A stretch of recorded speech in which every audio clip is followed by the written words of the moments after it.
Sai, challenge mo ako. Give me one word or expression na dapat mabanggit ko sa show ngayon. Sa extra. Mm.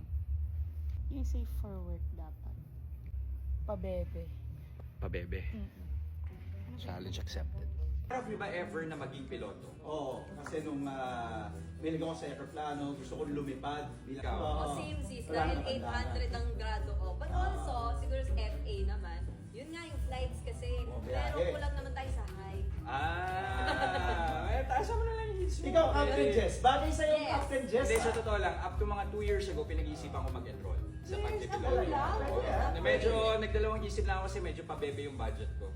Hindi kaya. Hindi Kaya swak, yun, may kaya kamahalan mo. eh. Kaya mo yan. Sasakay ako sa aeroplano mo. Siguraduhin mo yan, ha? Oo. Ito sa ating weekend buddy na si Mondi Lopez, Ba? nasubukan lang namang maging pilot for a Ayoko day. sumakay sa aeroplano niya. Kinabahan ka ba? Patay tayo dyan. First mo yan, alamin natin sa report na ito. Give me a word or an expression that you wanted to mention. Parang yung Sakto, yung presyo, pabebe.